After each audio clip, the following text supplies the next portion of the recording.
नमस्कार दोस्तों, आप सब कैसे हैं? उम्मीद करता हूँ कि आप सब अच्छे होंगे। दोस्तों, मेरा नाम संजीव कुमार है और मैं बिहार सीतामढ़ी से बिलॉन्ग करता हूँ। दोस्तों, आज हम साइकोलॉजी क्लास के ऊपर बात करने वाले हैं, यानी psychology of the guest, future and direct sell marketing, यानी एक मेहमान की मानसिकता को जानना तथा सीधे ग्लेज का भविष्य बताना। साइकोलॉजी क्लास को दो भागों में बांटा गया। पहला साइकोलॉजी ऑफ द गेस्ट, दूसरा है future and direct sell marketing. यानी हम सिर्फ आज जो है साइकोलॉजी क्लास के ऊपर ही बात करेंगे। साइकोलॉजी क्या है दोस्तों? यानी साइकोलॉजी एक मनोविज्ञान है, यानी मन प्लस ज्ञान, साइको प्लस लॉजी। साइकोलॉजी हम किसे कहते हैं? किसी भी मनुष्य को देखकर उसकी मन की बातों को जान लेना ही साइकोलॉजी कहलाता है। दोस्तों, साइकोलॉजी का जो जन्म कब और कहाँ हुआ था? साइकोलॉजी का जन्म 1920 ईस्वी के बिहार राज्य के नालंदा विश्वविद्यालय में हुआ था। चलिए दोस्तों, हम आगे बात करने जा रहे हैं मौका। मौका किसे कहते हैं? किसी भी मनुष्य के जीवन में आने वाला वो सुनहरा पल जिसकी आर्थिक स्थिति को बदल दे, हम उसे मौका कहते हैं। दोस्तों, मौका के ऊपर आप सबको एक कहानी के माध्यम से समझाना चाहता हूँ।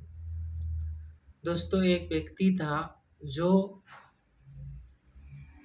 बाजार जाते हैं। उसको बाजार जाकर वो अपने लिए एक मूर्ति खरीदने के लिए बाजार जा रहे थे। तो जब मूर्तिकार के पास जाते हैं तो उसके पास देखते हैं कि बहुत सुंदर सुंदर मूर्तियां उसके पास रखी हुई हैं और बहुत सजावट से सजाया गया है। अलग अलग भगवानों की मूर्ति है, मगर उसको उसी मूर्ति के बीच एक ऐसा ऐसा मूर्ति मिलता है जिसका कोई आकार नहीं था। यानी उस मूर्तिकार से पूछता है कि भाई साहब, ये क्या है? ये किस चीज़ का मूर्ति है? तो बोलता है कि ये मौके का मूर्ति है। बोला, मौका का मूर्ति? मतलब कैसे ये मौका का मूर्ति है? इसका कपड़ा फटा हुआ है, पता नहीं चलता है ये महिला है या पुरुष है। न इसकी हाथ है, न पाँव है, कुछ भी नहीं है। आगे से बाल बड़ा है, कुछ चेहरा नहीं दिख रहा है, पीछे से सर गंजा लग रहा है। ये कैसे मौका का मूर्ति है? बोला कि भाई साहब, इसको कपड़ा इसलिए फटा है कि जब भी किसी भी व्यक्ति के जीवन में कोई मौका या अपॉर्चुनिटी आती है तो उस समय उसकी परिस्थिति खराब होती है। यानी वो गरीब होते हैं या उसके पास पैसा नहीं रहता है उस मौके के पकड़ने के लिए, यानी उसकी परिस्थिति खराब रहती है। ये मूर्ति यही दर्शाती है। बोलते हैं कि चलो ये बात तो समझ में आ गया, मगर इसका हाथ नहीं है। तो बोलता है कि इसका हाथ इसलिए नहीं है क्योंकि किसी भी व्यक्ति के जीवन में मौका आता है तो ये इशारा करते हुए नहीं आता है कि मैं आ रहा हूँ। इसका पाँव क्यों नहीं है? तो पाँव इसलिए नहीं है क्योंकि किसी भी व्यक्ति को जीवन में मौका आता है तो उसकी पाँव की आहट भी नहीं सुनाई देती। चलिए, ये भी समझ में आया, मगर इसका बाल जो है बिल्कुल आगे से बड़ा बड़ा है और पीछे से गंजा है। ऐसा क्यों? बोलते हैं कि जब इंसान को ये पता चलता है कि हमारे जीवन में ये कोई मौका है और उसे हमें पकड़ना चाहिए, जब वो आगे बढ़ जाती है और उसको पकड़ना चाहते हैं तो पीछे से बाल भी नहीं रहता है और वो व्यक्ति अपने मौके के पकड़ भी नहीं पाते। यानी उसके पीछे बाल भी नहीं है ताकि उसकी बाल को पकड़ के उसको ला सके, यानी वो आपके हाथ से चला जाएगा। तो दोस्तों, इस कहानी से आपने क्या सीखा? चलिए हम और कहानी सीखा बोलते हैं। एक व्यक्ति था जो भिखारी था और वो रोज भीख मांगता था, भीख मांग के लाता था और खाता था। उस व्यक्ति के जीवन में एक दिन भगवान मौका दिया कि चलो इस व्यक्ति का जीवन बदला जाए। तो उस भिखारी ने जब उस दिन क्या करते हैं कि वो ये सोचता है कि मेरा उम्र होते जा रहा है, मेरा जो कल क्या होगा, कहीं आँख नहीं रहा, मैं कैसे लोगों के साथ भीख मांगूंगा, कैसे मतलब अपना गुजारा करूंगा। तो उस दिन क्या करता है, उस भिखारी ने सोचता है कि चलो आज मैं अपनी आँखों को पट्टी बांधकर अपना जो है रास्ता क्रॉस करूंगा। यानी उसके घर से जहाँ भीख मांगने जाती थी तो उस पार जो है एक नदी पुल पड़ता था। तो कैसे अपना पुल पार करके हम लोगों के साथ भीख मांगने जाएंगे। तो उस दिन पट्टी बांध लेते हैं और भगवान ने जो है उस बीच पुले पर जो है उसका एक सोना सर्फी सब कुछ हीरे जवाहर उसके एक मोटरी में बांध कर रख देते हैं, गिरा देते हैं। और वो भिखारी आदमी धीरे धीरे धीरे पुल के करीब जाते हैं, फिर धीरे धीरे बीच में जाते हैं और उसको पैर से टकराते हैं। फिर वो क्या करते हैं, उस मोटरी को उठाकर और बोलते हैं कि देखो आज मैं अपनी आंखों को पट्टी बांधा हूं तो लोग मेरा मजाक भी उड़ा रहे हैं और ये मेरे आंखों के सामने मेरे आगों में जो है पत्थर रख दे रहे हैं ताकि जो है हमारा डिस्टर्ब हो। और वो क्या करते हैं, जो व्यक्ति था, जो भिखारी था, उस मोटरी को क्या करते हैं, नदी में फेंक देते हैं और वो धीरे धीरे उस पार हो जाते हैं और बहुत खुश होते हैं। वो बहुत खुश होते हैं कि मैं चलो आज अपनी आंखों को पट्टी बांधकर भी पुल पार कर लिया, यानी कल मैं अंधा भी हो जाऊंगा तो भी लोग से भीख मांग सकता हूँ। और बहुत खुश होते हैं। और दोस्तों कहीं न कहीं उस आंखों को पट्टी बांधने के चक्कर में वो बहुत सारे नुकसान भी कर लेते हैं, यानी अपनी मौका को गंवा देते हैं। वो ठीक से उस चीज़ को समझ नहीं पाते हैं और मौका को गंवा देते हैं। दोस्तों वहीं पर एक और व्यक्ति को भगवान मौका देते हैं, जो व्यक्ति बहुत गरीब था और उसका एक पत्नी रहती है और उसकी माँ भी रहती है और बहुत गरीब रहता है। उसका जो है खाने के लिए भी नहीं घर में रहता है, उसकी माँ जो है अंधी रहती है। तो उसके वहाँ भगवान जब जाते हैं तो वहाँ उससे जो है भिक्षा मांगते हैं और पानी भी मांगते हैं, उसको पानी पिलाते हैं और कुछ भिक्षा भी देते हैं। और भगवान खुश होकर बोलते हैं कि चलो आज हम आपको एक मौका दे रहे हैं, आपको जो भी मांगना है मांग सकते हैं। तो वो उनकी जो पत्नी थी वो बोलती है कि मुझे एक बार सोचने का मौका दीजिए, मैं थोड़ा घर जाके मतलब घर में जाके आती हूँ सोचकर कि मुझे क्या मांगना चाहिए। और वो सोचती रहती हैं कि मैं अपने लिए धन मांगूंगा तो मेरी सासू माँ है जो अंधी है, वो वैसे भी उसकी आँख नहीं है, तो हम आँख मांगते हैं। तो मैं बहुत गरीब हूँ, मगर मेरा औलाद भी कोई नहीं, मैं औलाद मांगता हूँ। तो यानी कोई एक चीज़ मांगूंगा तो मेरे पास न धन है, न मेरी सासू माँ का आँख है, न मेरा कोई औलाद है। तो कोई एक चीज़ मांगूंगा तो भी नहीं होगा। तो फिर वो सोचकर भगवान के पास जाते हैं और उसे एक ही बार में मांगते हैं कि हमें अपने सासू माँ को अपने पोते को सोने के पालना में झुलवा झूलते हुए देखें। यानी एक ही बार में वो सब कुछ मांग लेते हैं। यानी जिसके घर में सोने का पालना होगा दोस्तों, तो कहीं न कहीं वो गरीब होगा जिसके घर में सोने का ही पलना हो तो वो गरीब नहीं होगा, तो यानी उसके पास धन संपत्ति भी हो जाएगा। और उसका औलाद होगा तभी तो उसकी सासू माँ के पोता होगा, तो उसका औलाद भी हो जाते हैं। फिर उसकी सासू माँ अंधी रहती है तो अपने पोते को देखता है तो यानी उसकी आंख भी हो जाती है, यानी तीनों चीज मांग लेते हैं। ठीक है दोस्तों, तो आप लोग समझ पाए होंगे, आपको जो मौका मिला है उसको गंवाना नहीं है। आप अपने मौके को पहचानिए, उसके ऊपर काम करिए दोस्तों। ऐसा नहीं कि आप भी जाने अनजाने में उस मौके को गंवा देंगे। ठीक है दोस्तों, चलिए हम आगे बात करते हैं। सोच। सोच किसे कहते हैं? किसी भी वस्तु या स्थान को देखकर और सुनकर जो हमारे मन में विचार और भाव उत्पन्न होता है, उसी को हम सोच कहते हैं। दोस्तों, सोच बड़ी ताकतवर चीज है। दोस्तों, आपसे मैं पूछना चाहता हूँ कि सबसे पहले ताजमहल कहाँ बना था? सबसे पहले दोस्तों ताजमहल किसी का सोच में बना था। शाहजहाँ के सोच में पहले वो निर्माण हुआ था, फिर बाद में उसको जमीनी हकीकत पर निर्माण किया गया।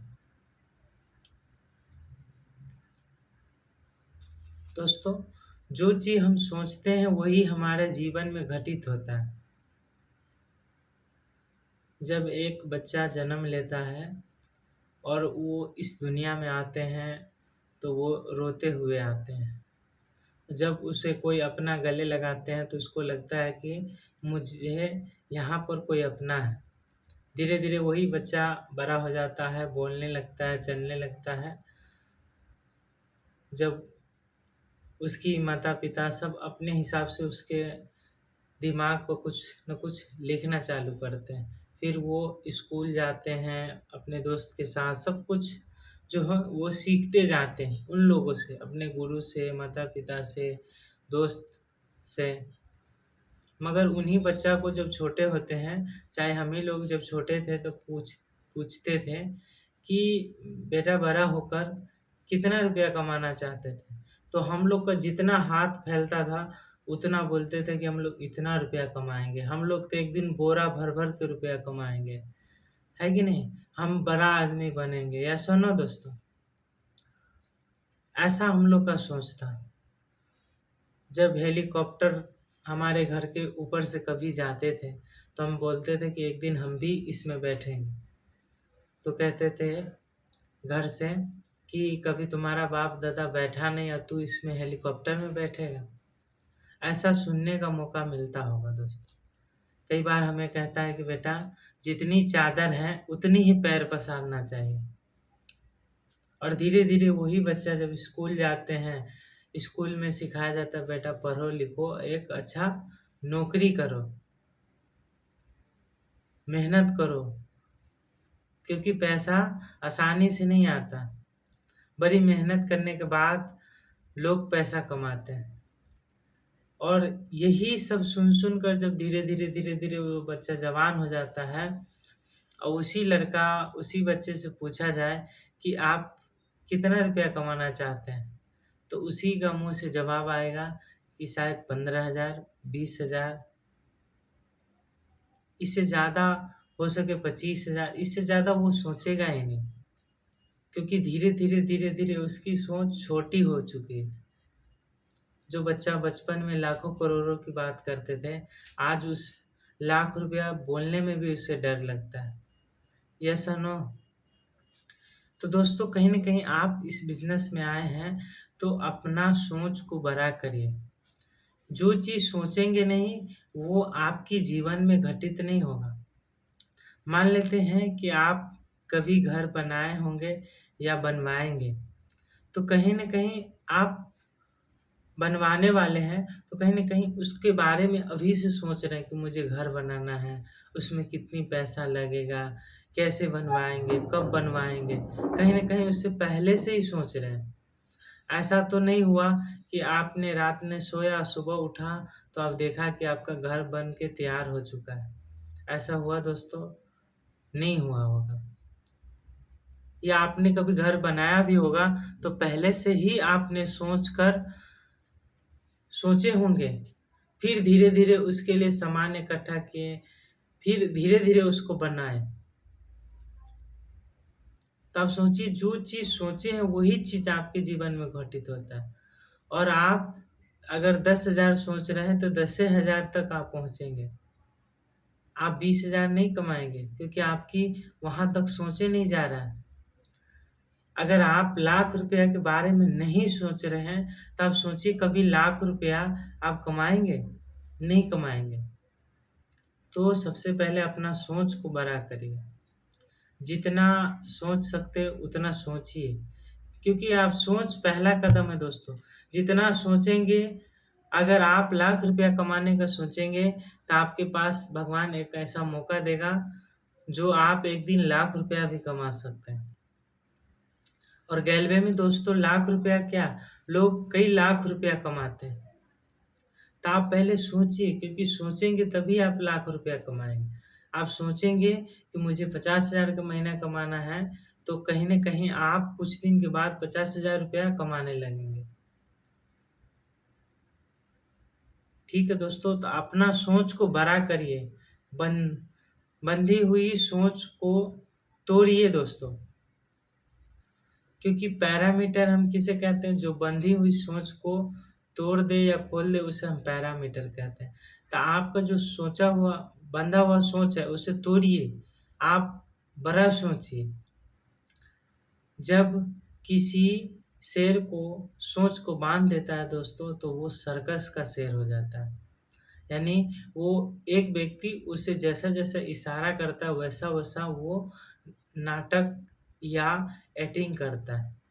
एक बड़ी हाथी, विशाल हाथी अगर उसकी सोच को बाँध दे, तो एक इंसान जैसा-जैसा उसे इशारा करते हैं, वैसा-वैसा वो हाथी करता है। मगर उसे सोच के आज़ाद कर दें, तो क्या लगता है?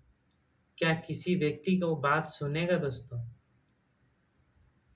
नहीं सुनेगा।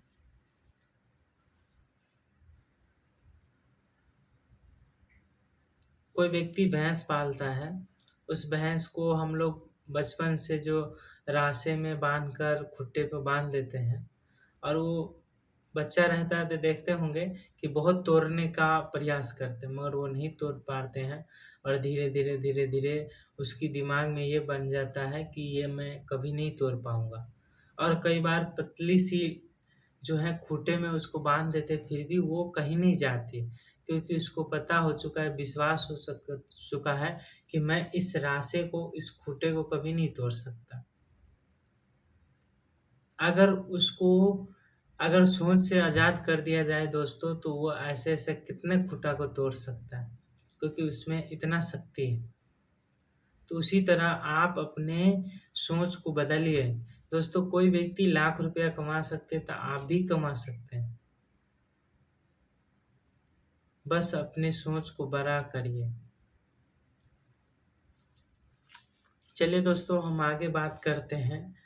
हमारे जब कंपनी में एक बार रेशियो निकाला, 10 लोग का रेशियो निकाला, उसमें से जो है दोस्तों एक व्यक्ति खामोखा निकल गया। 3 लोग सलाहकार निकल गए और 6 लोग डायरेक्ट जॉइनिंग किए। चलिए हम समझते हैं खामोखा किसे कहते हैं। खामोखा किसे कहते हैं? किसी भी बड़े से बड़े कामों में छोटी-छोटी खामियाँ निकालना, उसे हम खामोखा कहते हैं। मान लेते हैं एक व्यक्ति है राम और एक व्यक्ति है श्याम।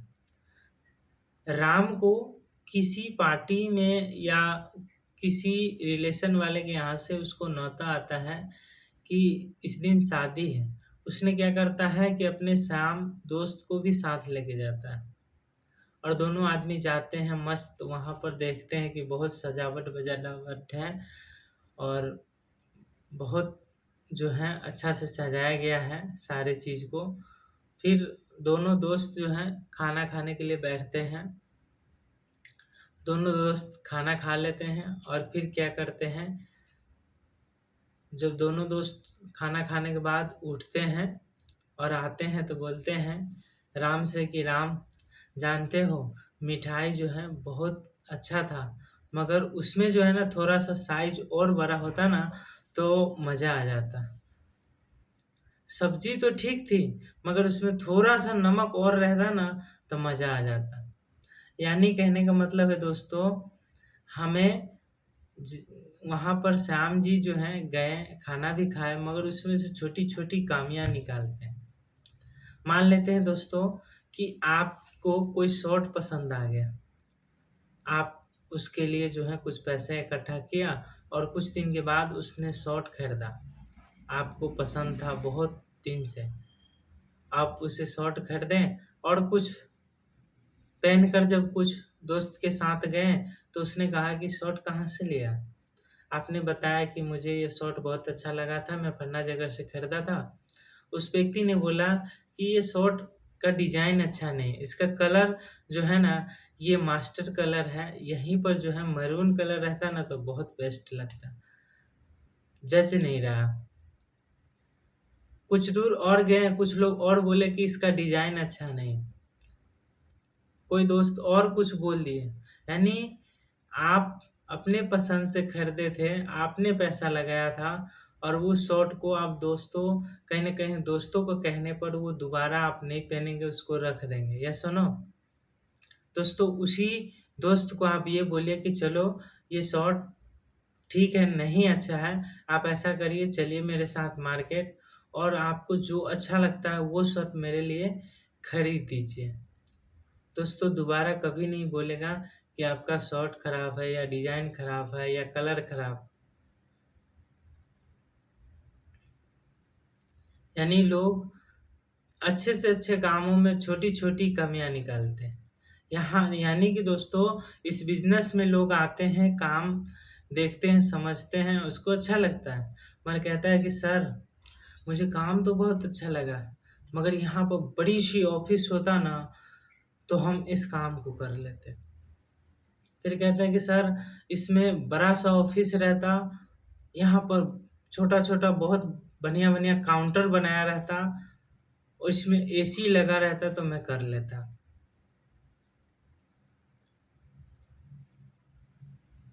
कई बार ये भी कहेंगे कि चलो सर इस काम तो बहुत अच्छा है, मेरा अपलाइन पढ़ा-लिखा नहीं है, मेरा अपलाइन अगर पढ़ा-लिखा रहता तो मैं कर लेता।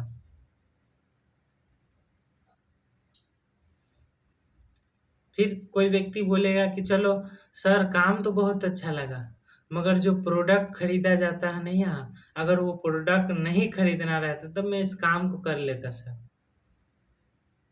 यानी कहने का मतलब दोस्तों छोटी-छोटी कमियाँ निकालना है इसमें। तो ऐसा आप गलती नहीं करना है, आप देखे हैं, सीखे हैं इस बिज़नेस को, अच्छे से नहीं समझ में आ रहा है तो आप समय देकर सीखिए और अच्छे से जानकारी लीजिए। छोटी-छोटी इसको खामियाँ नहीं निकालिए, पॉज़िटिव होकर काम करिए। दोस्तों वहाँ पर 3 लोग सलाहकार निकल गए। पहला था राम, एक व्यक्ति था श्याम और तीसरा था मोहन।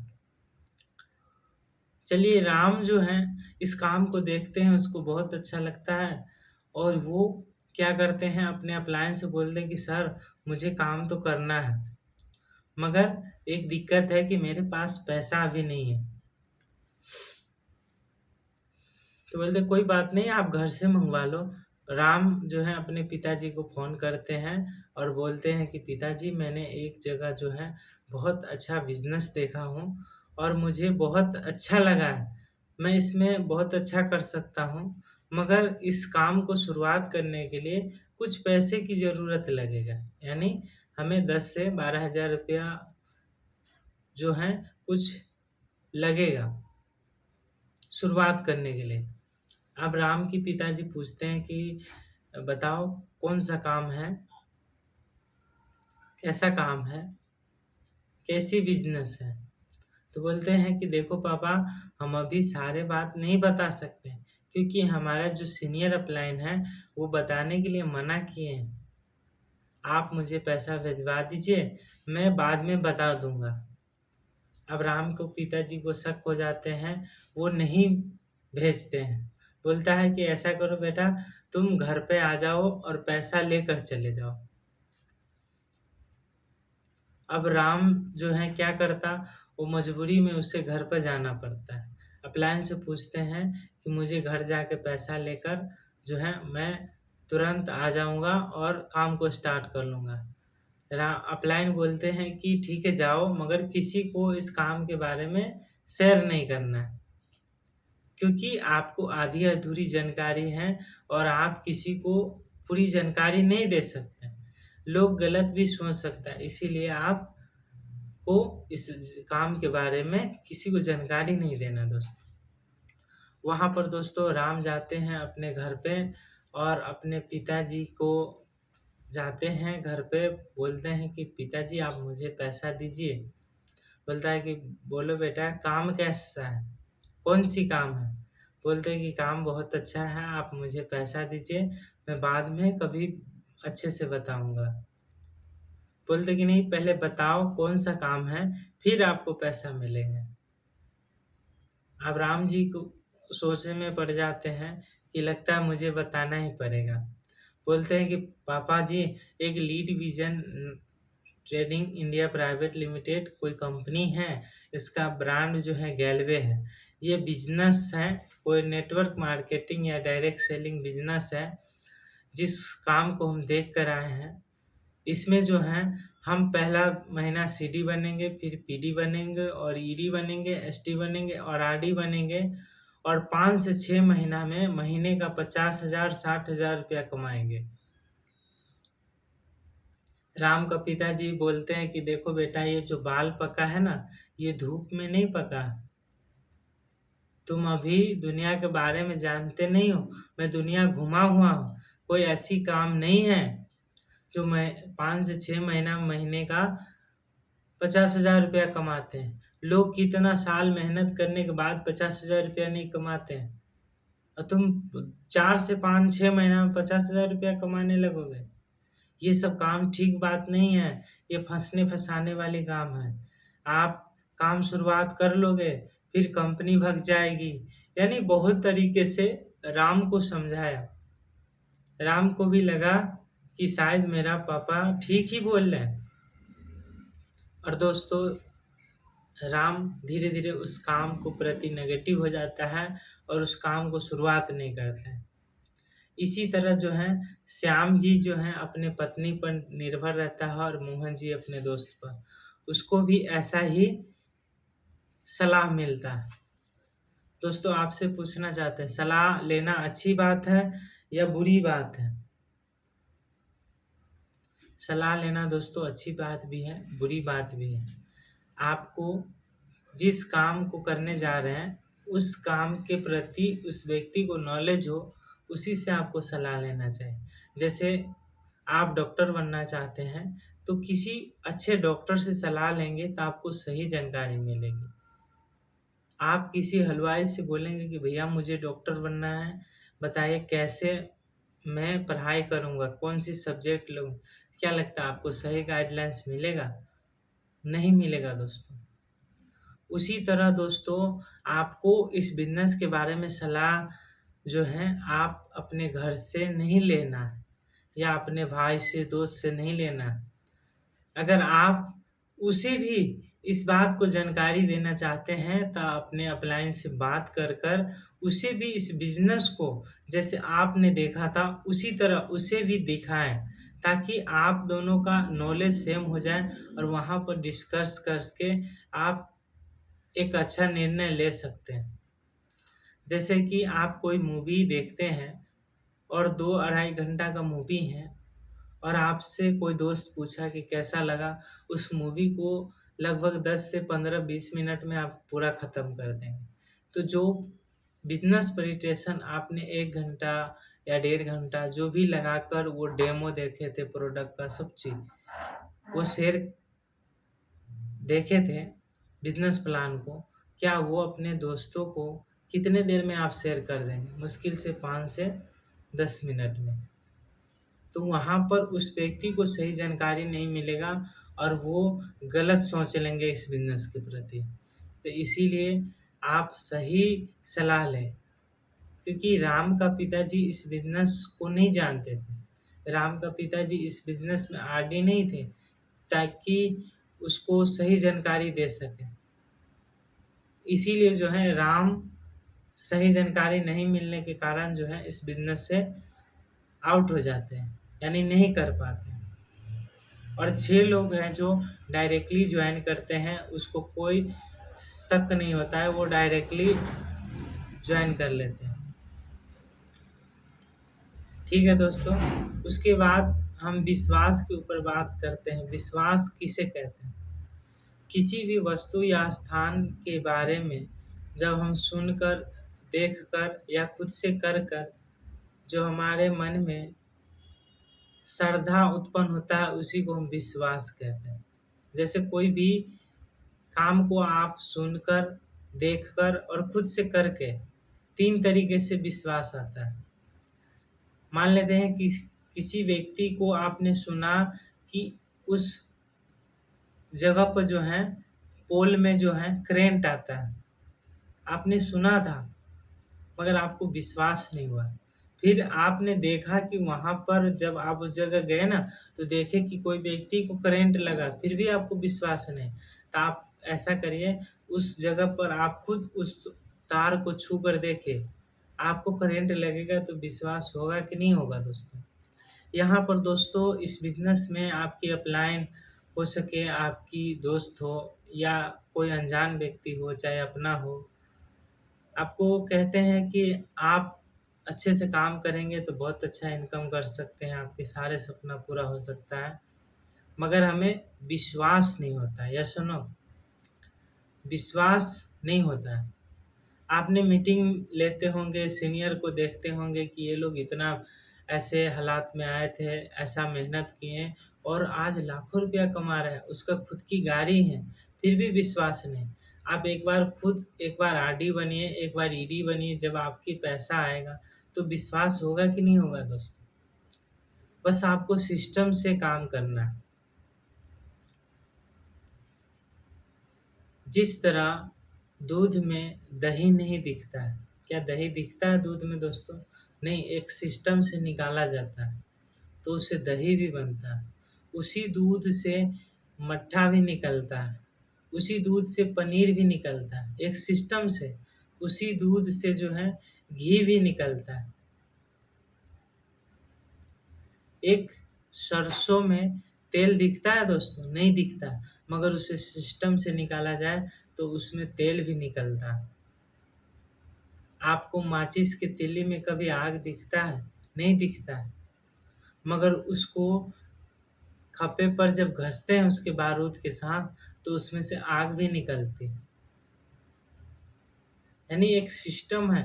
उसी तरह ग्लेज में एक सिस्टम है, आप सिस्टम को फॉलो करेंगे तो एक दिन आप लाखों रुपया कमाएँगे। आपको सिस्टम को समझना है, बिज़नेस को अच्छे से जानकारी लीजिए।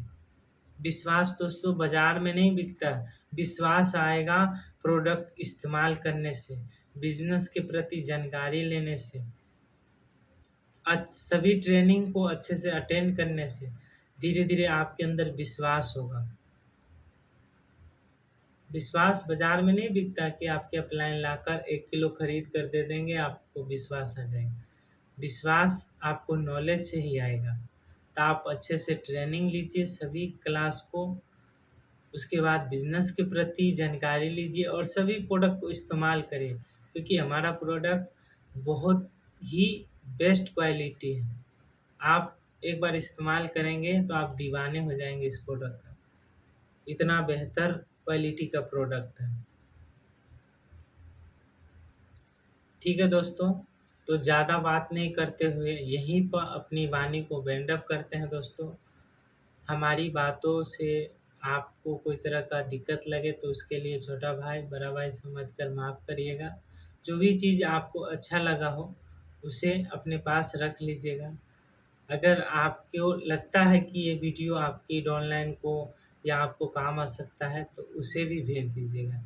थैंक यू दोस्तों, आप सभी को इस वीडियो को देखने के लिए बहुत-बहुत धन्यवाद। Thank you.